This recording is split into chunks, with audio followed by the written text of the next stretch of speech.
What's up with it, YouTube? It's your boy E-Pain back at it again with another video. So we about to do another mod for the 2012 Nissan Maxima. You dig? So today we finna do a rear side fender skirt installation with the regular carbon fiber loop. Yeah, so we about to install that onto the Maxima, make it look a little pretty, you know what I'm saying? Make it look good in the back end.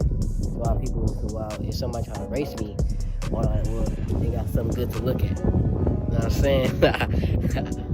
Nah, but yeah, man. That's what we're finna be doing. It's sunny out here, feels good. Nice sunny day. Just got my hair done, you know what I'm saying? Can't let y'all see my hairline, cause that's why I got this headband on. But excuse that, you know what I'm saying? Don't matter. But nah, yeah, we about to do a side skirt installation, carbon fiber. Yeah, excuse the dirty car, but this is the side of it. I'm about to wipe that down, install this. And it just takes like a couple screws, so all you gotta do is put it up under there. Well, I'll show you. Well, I'll just show you after I'm done, finished piece, and I'll show you where I put the screws at and all that. So they got little holes for the screws too. I mean, you don't have to put them there, but that's recommended for the perfect fitment, I guess, or whatever they want to do it how that way. But I ordered these from Amazon. They came in like a small little box. So yeah, we're gonna see the finished piece after we done. Like y'all. Alright, what's up with y'all YouTube? We back here again. Let me just show y'all what we came up with. Let me just show y'all what it do. So I bought the side skirts. Bam! There we go. We right there with it. It was a cool installation. All we did was we put it to our fitment. And all we did was put a tapping screw in.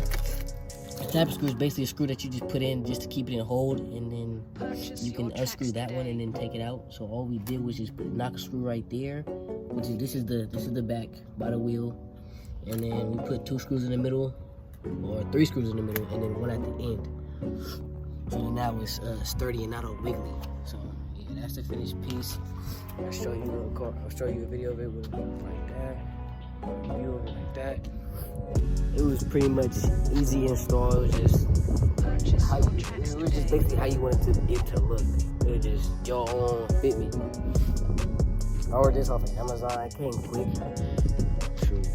Almost everything that I ordered off of Amazon, as far as car parts, it came pretty quick. Like my side skirts, my diffuser, my freaking add-on to my I almost said wicked wheel, but the spoiler. All I did was just buy another spoiler, add on to it, make it look better. Side skirts, all that stuff came relatively quick. So what y'all waiting on, man? Go to Amazon, go get y'all something. And then as far as the other side, just like that, same thing, easy peasy lemon squeezy. One right there, keep it. And this one by the window, on the wheel. These 3 in the middle, and then that one's at the end. So yeah, sturdy. My man want to make sure it ain't going nowhere. So yeah, that's the finished piece right there. It look mean in the back, especially with the carbon fiber look. It gives that little shiny look. It's not just regularly black, even though black is nice too. When it's clean, when it's dirty, as you can see, excuse the mess, but hey man, that's about it. I give you a side view of it. So yeah. Pretty good. It looks nice. I like it. So I hope you guys enjoyed this video. Share me to your friends. Any Nissan guys, car guys, shout me out. You feel me? I'm beginning YouTuber. Feel me? On the road to what? 200 subs? I got like 150, 149, something like that right now. But anyway, just run me up. Yeah, run me up. And have a good one. God bless y'all. Stay safe. Eat healthy. Don't catch corona. I'll see y'all in the next video. Holla at your boy. I'm out.